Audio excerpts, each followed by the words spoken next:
It's important that you understand that I didn't set out to be a dental epidemiologist.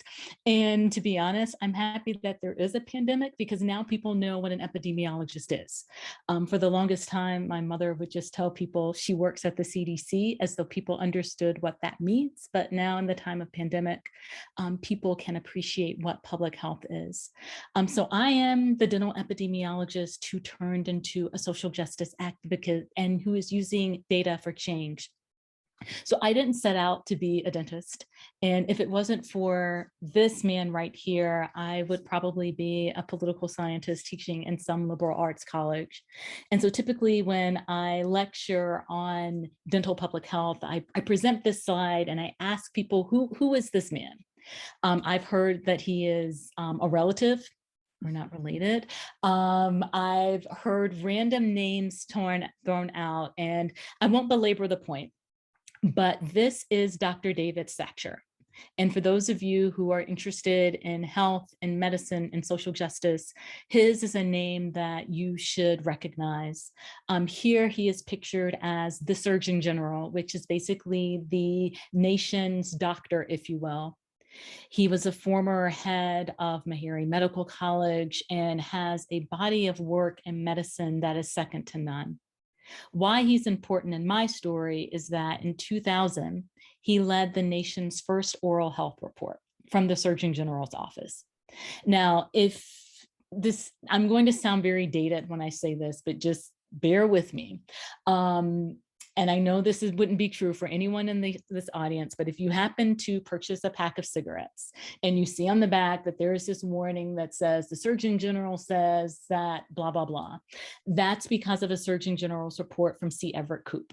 So Surgeon General's report have this power to transform public health. And in 2000, the first ever report was published on oral health. And it was a wake-up call to this country because for a lot of people, teeth are for smiling, teeth are for getting the perfect smile. Some people think about teeth for eating, but teeth actually are important for your health. So teeth and the mouth become the gateway to the lungs, the digestive tract. So in effect, if you've got a yuck mouth, more than likely you're going to have a yuck body, right? He didn't say it in that way, but that's basically the takeaway. He also made this argument for the first time ever that there was the silent epidemic of oral health disparities. And what this means is that Black, Brown, American Indian, Alaska Native, poor individuals, older individuals bear a burden of disease that's disproportionate to the population. And in this time of pandemic, we know that disparities are not by chance, but they are based on structures. And when I heard Dr. Satcher speak when I was in graduate school at Vanderbilt University working on my Ph.D., it changed me. And I decided that I was going to be a dentist. And so I was writing my dissertation by day. And I went to a local community college to do my prerequisites for dental school because I left science behind in high school. So when I graduated high school, I was like, I don't need science. I'm going to be a political science, African-American studies major. Like, who needs chemistry? Well, I did learn that you need chemistry, biology, organic chemistry, and a lot of other stuff. So I ended up getting my PhD at Vanderbilt. I taught for a year and went to Meharry Medical College. But prior to making it to Meharry Medical College, I read an article in the Washington Post in February 2007 with this picture of Diamante Driver. So Diamante Driver was a kid growing up outside of Washington, D.C. and Prince George's County. He lived with his mom, his siblings, in what we would consider a low resource family. There wasn't a lot of money. The Driver kids were on Medicaid, and Miss Driver was basically trying to make ends meet. Diamante's brother was complaining that his teeth were hurting, so she was trying to find a dentist for his brother. At the same time, Diamante got really, really sick.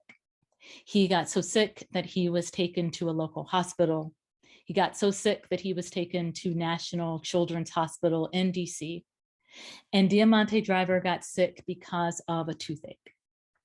So decay in his upper tooth ended up going from the mouth to the brain where infection set in and he had to have surgery. So Diamante went from a curious, precocious middle schooler to this. And as I was reading the story that Mary Otto wrote, and the story was kind of, Diamante was doing better and, excited to get back home, and then he died. And there was something to me about a child dying from a cavity, a child who looked like me. And if my life had been different, could have been my son even. And because of Diamante's death, because of the driver's family suffering, I decided that I wouldn't be the dentist who worked in a community health center, treating teeth and drilling and filling and doing the stuff that a dentist would do. I decided I would be a dental epidemiologist because I realized that the problems that led to Diamante's death weren't just a matter of a dentist. It was a matter of a systems failure.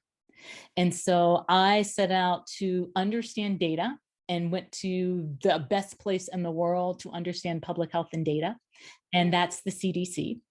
And in that career, I did a lot of studies on cavities, on flossing, on things that would probably bore you to tears. And at the same time, I involved in basically using my clinical dental career. So yes, I am a legit dentist. I've got a license in Tennessee and Maryland, so I can actually treat patients. But I prefer to treat patients not in these pictures, but all of you are essentially my patients, right? When I worked for CDC, the care that I gave was to make sure that everyone had access to a dentist, that everyone had access to preventive services. Since leaving CDC in September of 2020, I've taken on more of an activist role. And now I'm using my training and the understanding that I have about oral health, about policy, about how systems work as systems of oppression to be an advocate for change. So these are just a few of some slides of things that I've done very recently, actually. So my activism is young, if you will.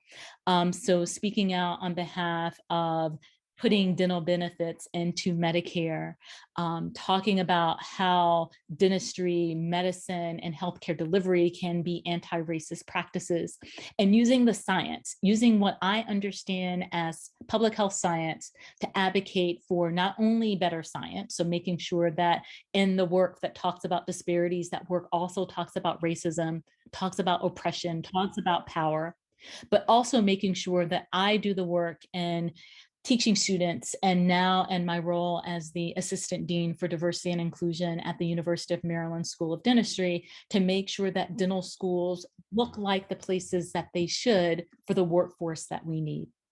So my translation of STEAM, if you will, is bringing together my training as a political science, African-American studies double major, who got a PhD in political science, who found her way to dentistry, who got a public health degree, who became board certified, and now is living her best life in academia as that person who's going to call out racism, as that person who is going to make sure that social justice is centered in our work, and in that person who makes sure that they will not be another Diamante driver on my watch.